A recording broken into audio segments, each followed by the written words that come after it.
Success నిన్ను పిలుస్తుంది పిలుస్తుంది పిలుస్తుంది పిలుస్తుంది. వెళ్ళాలనే కోరిక అందరి మనసులో ఉంది. ఎవడు రాడు. నీ దగ్గర ఏం వాల్యూస్ ఉన్నాయి, నీలో నిజాయితీ ఎంత ఉంది, ఎంత హానెస్టీ మెయింటైన్ చేస్తున్నావు, that is very very very important. Sir, motivational స్పీకర్గా మీ కెరియర్ బాగుందా, లేదంటే ముస్లిం సమాజం కోసం మాట్లాడినప్పుడు మీ జర్నీ బాగుందా? నాకు బాధగా అనిపిస్తుంది. యాక్చువల్గా ఒక వ్యక్తిని ఒక కమ్యూనిటీకి కేటాయించి ఇతని కమ్యూనిటీ అని చెప్పడం అది సరైన విషయం కాదు.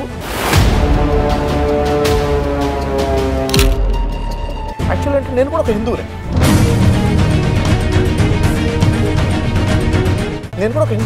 హిందూ అనేది ఒక రిలీజియస్ వర్డ్ కాదు అసలు.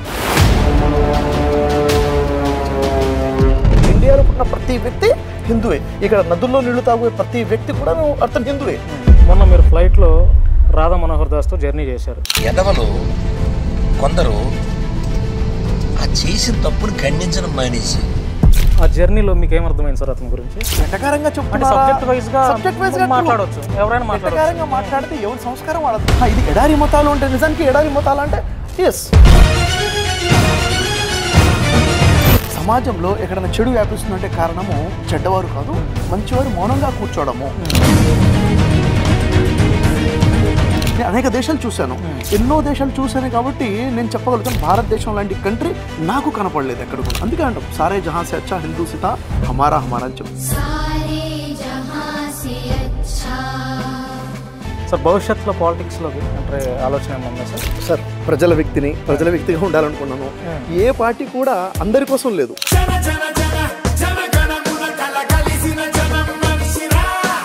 సార్, రామాయణం ఎన్నిసార్లు చదువుంటారు, పురాణం ఎన్నిసార్లు చదివారు, బైబిల్ ఎన్నిసార్లు చదివారు? సార్, ఎన్నిసార్లు చదివాము అన్న క్వశ్చన్ నాకు తెలిసి మాట్లాడుకోవడం అవసరం లేదు.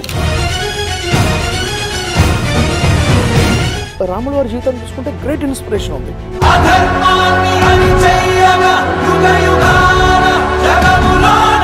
శ్రీకృష్ణ వారు భగవద్గీతలో అర్జునుడు చెప్తున్నటువంటి లైఫ్ టీచింగ్స్ ఉన్నాయి, లైఫ్ కోచింగ్స్ ఉన్నాయి.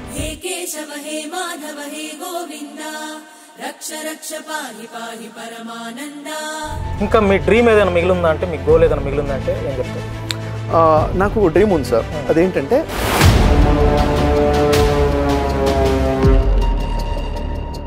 నమస్తే, వెల్కమ్ టు శశి టీవీ. నేను భాను మేకల. మనతో బిజినెస్ ఆచార్య, అదేవిధంగా ప్రముఖ మోటివేషనల్ స్పీకర్ బ్రదర్ షఫీ గారు ఉన్నారు. సార్ నమస్తే. సార్ నమస్తే అండి. సార్, మోటివేషనల్ స్పీకర్గా మీ కెరియర్ బాగుందా, లేదంటే ముస్లిం సమాజం కోసం మాట్లాడినప్పుడు మీ జర్నీ బాగుందా? అంటే ఎప్పుడు కూడా ఒక వర్గాన్ని చూడడం అన్నది సరైన విషయం కాదు. వీఆర్ ఇండియన్స్ కోసం ఎంత సర్వీస్ ఇవ్వాలన్నది దాని మీదనే ఉంటుంది తప్ప ఈ ఒక సెక్ట్ కోసం, ఒక కమ్యూనిటీ కోసం సర్వీస్ అనేది ఎప్పుడు నా ఆలోచన లేదు అది. సార్, అంటే ముస్లిం సమాజం కోసం మాట్లాడుతున్నప్పుడు సార్, మీరు అంతే సబ్జెక్టుగా అంటే మీకున్నటువంటి సబ్జెక్టు నాలెడ్జ్ అంటే ఒక ఖురాన్ మాత్రమే కాకుండా మిగతా రామాయణం, మహాభారతం, అదేవిధంగా బైబిల్ మీద కూడా మీకు చాలా పట్టు ఉంది, జ్ఞానం ఉంది. ముస్లిం సమాజం కోసం మీరు మాట్లాడుతున్నప్పుడు పిన్ టు పిన్ ఆ గ్రంథంలో రాసినటువంటి మొత్తం అంతా మీ అల్లా గురించి మాట్లాడుతున్నప్పుడు, అరే మన కమ్యూనిటీ కోసం కూడా ఒక బలమైనటువంటి వ్యక్తి వచ్చాడరా అని అన్నప్పుడు మీకు ఎట్లా అనిపించింది సార్? నాకు బాధగా అనిపిస్తుంది.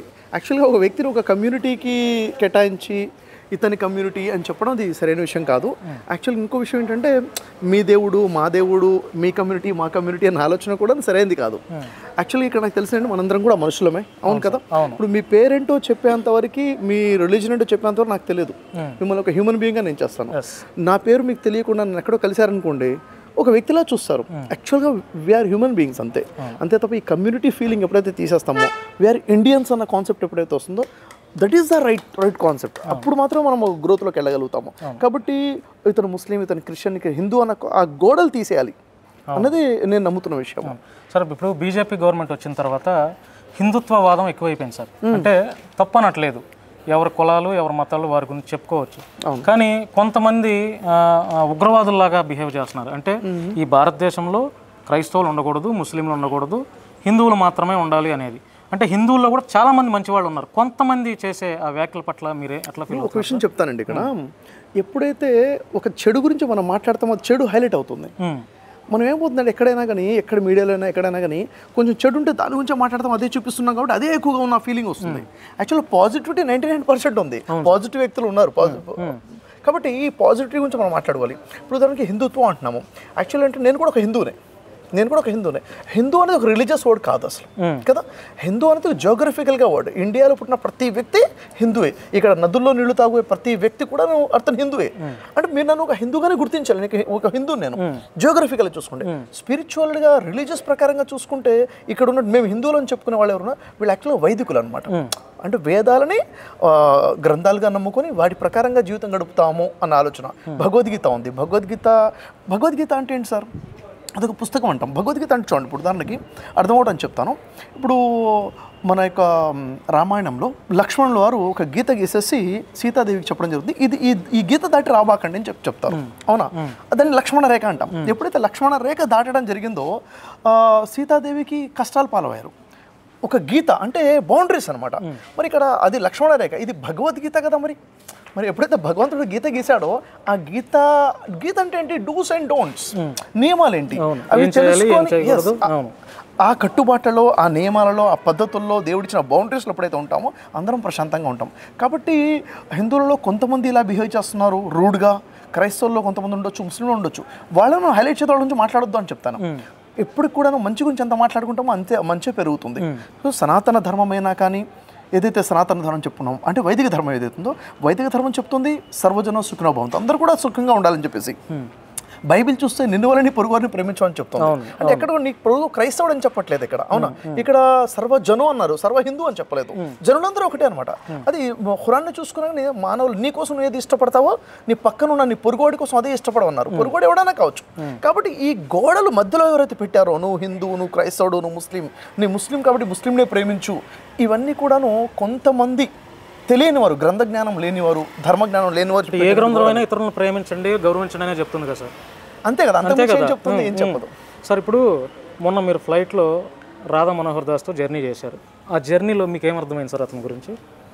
అంటే కొన్ని మాటలు మాట్లాడారు. చక్కటి వ్యక్తి, ఒక మంచి వ్యక్తి, ధర్మం కోసం పాటుపడాలన్న అని ఆలోచన ఉన్న వ్యక్తి, సమాజానికి ఒక అంటే మతాలు వేరుగా చూడబాకండి, మత మార్పిళ్ళు చేయబాకండి, మనుషులుగా బతకండి అన్న ఆలోచన కోసం తను పాటుపడితే నాకు మంచిగా అనిపించింది సార్. ఇప్పుడు అట్లా చెప్పడం తప్పులేదు సార్. ఇప్పుడు క్రిస్టియన్స్ని, ముస్లిమ్స్ని, క్రిస్టియన్స్ ఏమో పరాయి ఎడారి మతాలని, ముస్లిమ్స్లేమో పాకిస్తాన్ ఉగ్రవాదులాగా ఎక్కువ మాట్లాడుతూ ఉంటాయి. అంటే బహుశా మీది పక్కన కూర్చున్నప్పుడు ఆయన మాట్లాడలేదేమో, కానీ ఇంటర్వ్యూస్లో ఎక్కడ చేసినా కూడా ఏమంటానంటే ఎవరైనా మంచి చెప్తున్నారు, చెడు చెప్తున్నారు, చెడుని హైలైట్ చేయద్దు.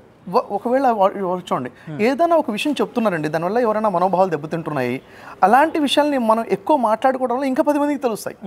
అవునా లేదా? మనం ఏంటంటే సమాజంలో ఎక్కడైనా చెడు వ్యాపిస్తుందంటే కారణము చెడ్డవారు కాదు, మంచివారు మౌనంగా కూర్చోవడము. కాబట్టి మనం మంచిగా మాట్లాడుకుంటూ హ్యుమానిటీ గురించి, బ్రదర్హుడ్నెస్ గురించి, మన ఇండియా గురించి, నేషనాలిటీ గురించి ఎంత మాట్లాడతామో అప్పుడు ఇదే హైలైట్గా ఉంటుంది. కాబట్టి ఒక వ్యక్తిలో ఉన్న మంచి గురించి మాట్లాడుకుందాము. తను డివైడ్ అండ్ రూల్ పాలసీలో ఉన్నారు, మీ మతం వేరు మా మతం వేరుగా, అలాంటి మాట తీసుకోవద్దు మనం. అవునా కదా? ఇది ఎడారి మతాలు అంటే నిజానికి ఎడారి మతాలు అంటే ఎస్, వాస్తవానికి ఎక్కడి నుంచి పుట్టింది, ఖురాన్ ఎక్కడ పుట్టిందంటే అక్కడ అవతరించింది అరబీలో. మరి అరేబియా అంటే ఎడారి ప్రాంతం కదా. వెటకారంగా చెప్తున్నారు, వెటకారంగా మాట్లాడితే ఎవరి సంస్కారం వాళ్ళతో సార్, అది ఎవరి సంస్కారం వాళ్ళతో. బీ పాజిటివ్ అంటారు. సొసైటీ మొత్తం నెగిటివిటీ ఉంది సార్, మీరు ఒక్కరే సమాజం మొత్తం నెగిటివిటీ ఉంది లేదండి. యాక్చువల్గా ఏంటంటే నేను చూస్తున్నాను కదా, సమాజంలో 99.9% పాజిటివ్ ఉన్నారు, ఎక్కడో 0.1% నెగిటివిటీ ఉంది. దాన్ని మనం 100%గా చూస్తున్నాం, భూతత్వంలో చూస్తున్నాము. ఈరోజు భారతదేశం చూడండి, నేను అనేక దేశాలు చూశాను, ఎన్నో దేశాలు చూశాను కాబట్టి నేను చెప్పగలుగుతాను భారతదేశం లాంటి కంట్రీ నాకు కనపడలేదు ఎక్కడ కూడా. ఎందుకంటే ఇక్కడ ఉన్నటువంటి ఫ్లేవర్స్, ఇక్కడ ఉన్నటువంటి మతాలు, కులాలు, అనేక సంస్కృతుల్లో ఉండి యూనిటీ ఉంది. It's a great thing sir. అందుకే అంటాం సారే జహాं से अच्छा హిందూసితా హమారా హమారా అని చెప్తాం. ఎందుకంటే Hindustan is a great place, great place sir. భవిష్యత్తులో పాలిటిక్స్లోకి ఎంటర్ అయ్యే ఆలోచన ఏమన్నా సార్? లేదు సార్, యాక్చువల్గా ఏంటంటే నా ఫోకస్ ఎక్కడ ఉంది, నేనేం చేద్దాం అనుకున్నాను, ఎంతకాలం బతుకుంటామో తెలియదు. వ్యక్తి నిర్మాణం ద్వారానే కుటుంబ నిర్మాణము, సమాజ నిర్మాణము, దేశ నిర్మాణం జరుగుతుంది. వ్యక్తి నిర్మాణం ఏంటంటే వ్యక్తి యొక్క వ్యక్తిత్వం కదా.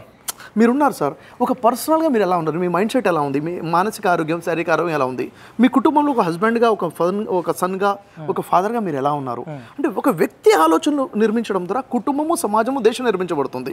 కాబట్టి నాకున్నటువంటి శక్తి మేరకు వ్యక్తి నిర్మాణం మీద, మైండ్ సెట్ మీదనే నేను ప్రయత్నం చేయాలనుకుంటున్నాను. అంటే ఒకవేళ మీకు ఇంట్రెస్ట్ లేదు సార్ పాలిటిక్స్లోకి ఎంటర్ అవ్వాలని, ఏదైనా పార్టీ అంటే మీరు ఒక ఫెమిలియర్ పర్సన్ కాబట్టి పాజిటివిటీకి ఎక్కువ ప్రయాణం చేస్తున్నారు కాబట్టి మీలాంటి వారిని అంటే వాడుకుందాం అనే కోవలో కూడా రాజకీయ పార్టీలు మిమ్మల్ని ఇన్వైట్ చేస్తే ఏదైనా పార్టీ సార్ ప్రజల వ్యక్తిగా ఉండాలనుకున్నాను. ఏ పార్టీ కూడా అందరి కోసం లేదు. ఒక పార్టీలో ఉన్నామంటే ఇంకొక పార్టీ ఉంటుంది, అపోజిషన్ అనేది ఉంటుంది.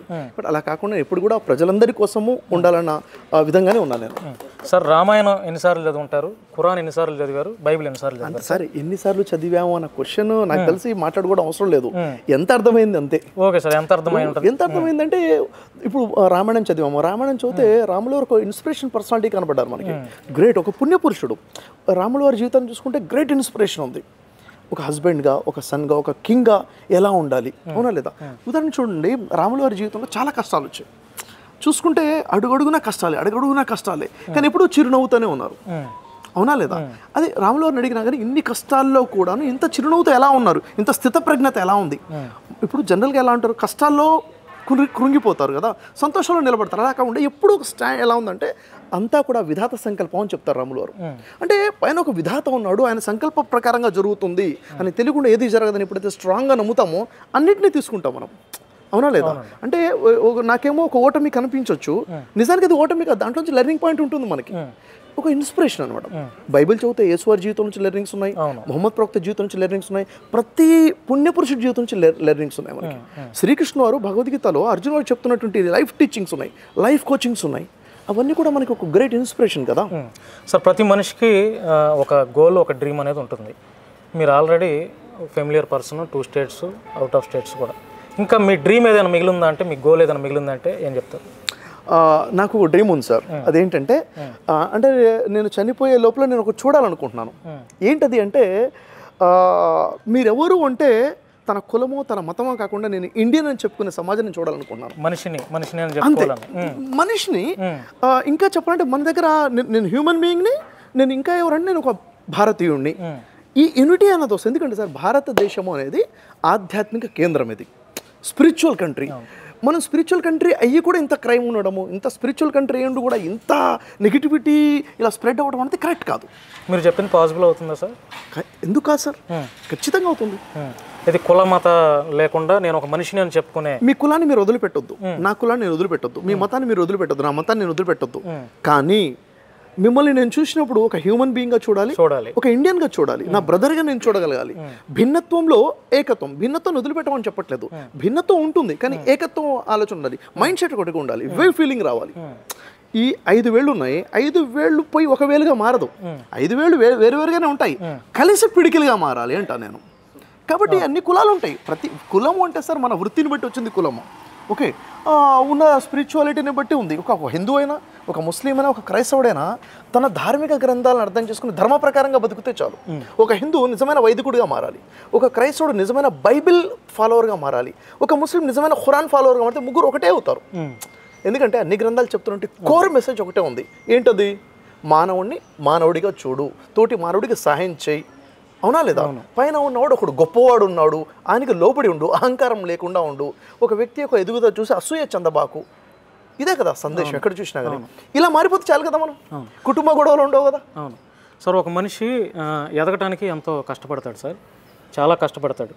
ఆ మనిషి ఎదుగుతున్న క్రమంలో పక్కన ఉన్న వాళ్ళు లేకపోతే ఇంకా వేరే వాళ్ళు కింద పడేయడానికి చాలా ప్రయత్నాలు చేస్తారు. అలా చాలా ఎక్కువగా ఆ ప్రజలే ఎక్కువ ఉన్నారు.